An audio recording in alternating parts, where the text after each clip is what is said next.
So we're continuing on our 40-day journey in falling in love with Eretz Israël. We had started actually last year and we didn't finish because we were so sure the Beis Hamikdash was going to be rebuilt. Then, we stopped. But the truth is we're still here and we're still waiting. And we have another 20 days. That's going to be complete the 40 days. So I invite you to check the first 20 days if you want, but I want to continue so that we can really fall in love with the land of Israel, fall in love with what it means to have a Beit HaMikdash, fall in love with what it means to have a relation with God, what it means to be a Jewish nation in its country. Unless we understand the power, the super spiritual incredible power that we can have when we live in Eretz Israel, then we will not be excited to go there. We have to understand Israel is the center. The Zohar says the heart of the world. He says also that if the majority of one of the good signs that God approves of us, of our action, is that the majority of the Jews are in Eretz Israel. We're very close to it, but we're not there yet. So we have to encourage ourselves to fall in love with the land, desire to be in the land. Even if you're not moving now, but you're just planning. We all have to plan. We all have to want to be there. We have to show God we want. That's our true desire. That's our Al Rosh Simchati. The climax of my joy. This is what I dream of every day. One day I will be able to live in Israel. That's how we do our dream. But we can only dream if we understand what's happening. So we continue with the book from Rabbi Natan Shapira, which is translated, and this commentary from David Slavin. Again, Rabbi Natan Shapira we're talking about the 17th century. He was part of the Polish Orenical family, and when he went to Eretz Israel from Krakow, he was the Ashkenaz rabbi of Jerusalem, and so he wrote the book Tuv Haaretz, and he learned from the student of the Arizal.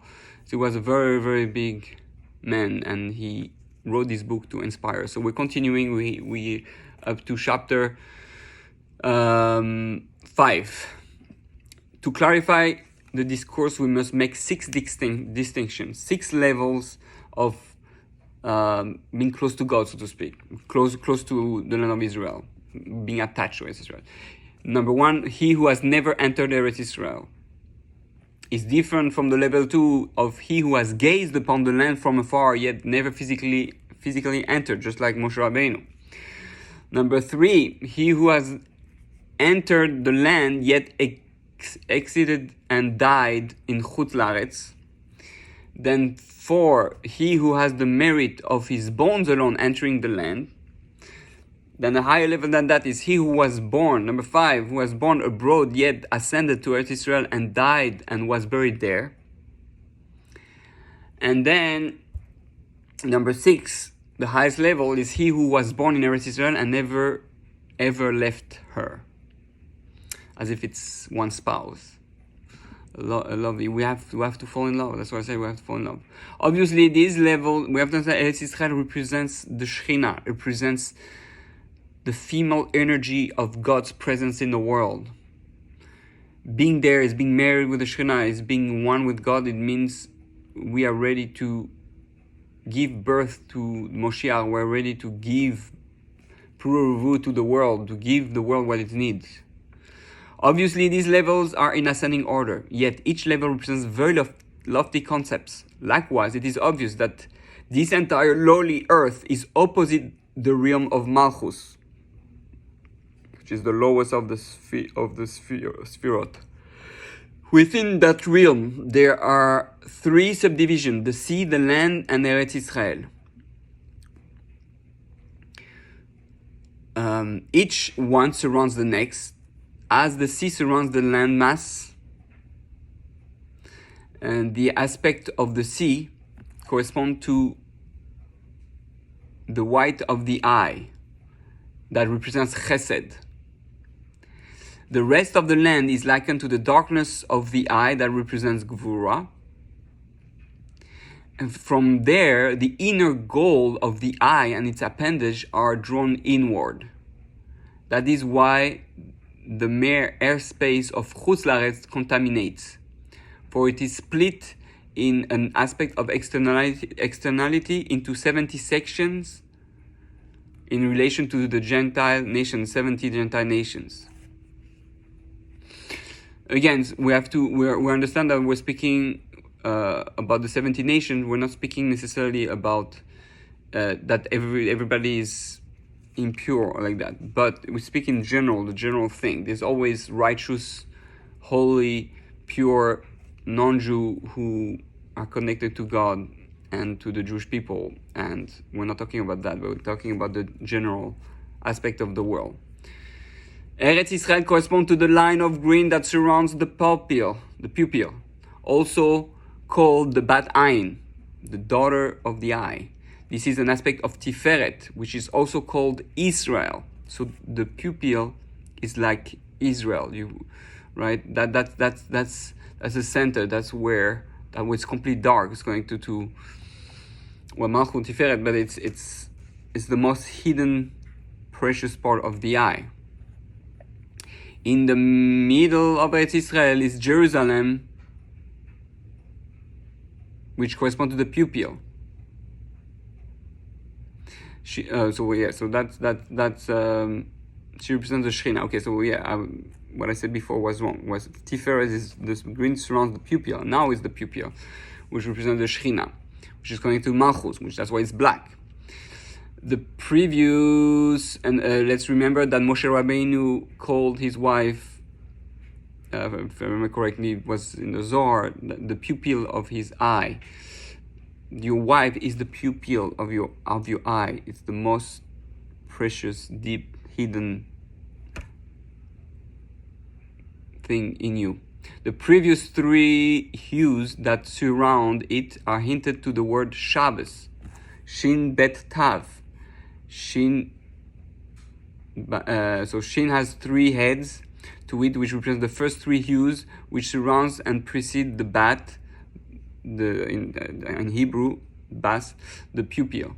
The three of the Shin are the three patriarchs, not actually the patriarchs themselves, but rather the three existing realities which are the adornment of the Malchus.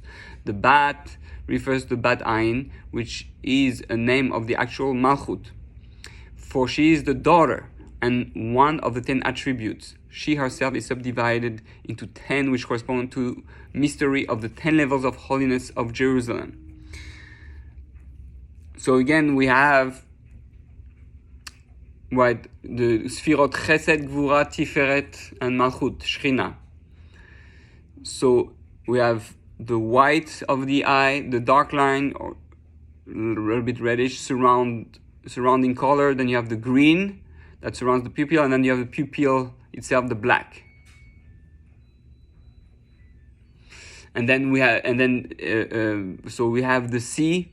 Right, for the sea, then the landmass, then Eretz Israel, then Jerusalem.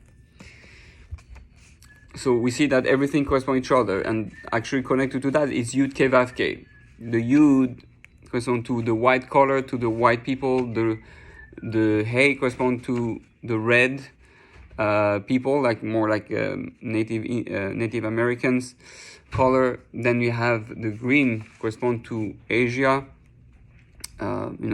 The East, and then we have the Shechina, which is black, which are the black people who represent Malchus.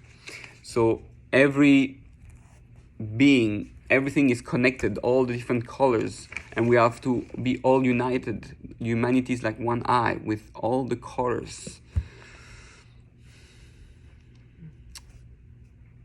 In my impoverished opinion, there is another hint to Jerusalem being called the Bat Ayin. That is because Samael, right, the angel of death, is the numerical value of 130, whose numerical value equals the word Ayin, eye. He received all his power from the palace of Livnat HaSapir, which is directly under the heavenly portal, directly over Jerusalem. From there, he divides it amongst the ministering angels of the 70 nations. Hence, the letter Ayin, whose value is 70, and therefore Jerusalem is the bait house for the 70 angels who receive their power from there. So that's where we have the angel installed of all the nation connected to those 70 sources for the whole world, which correspond to the 70 souls that went down to Eretz Israel, the 70 judges in the Sanhedrin. So we understand that Ayin 70 correspond to the eye, it shows us that Israel is a microcosm of the rest of the world, and the more we come close to Eretz Israel, the more we come close to the root, the source of everything that comes, of everything we see, right? And the more Eretz Israel becomes complete, the more the world will be able to see the truth. Anyway, so that was a little bit Kabbalistic, but it helps to understand, how the land of Israel, where the root of all spiritual forces exists in the world. So we will continue, God willing, tomorrow with another day to fall in love with the land of Israel. Baruch Adonai L'olam, Amen ve'amen.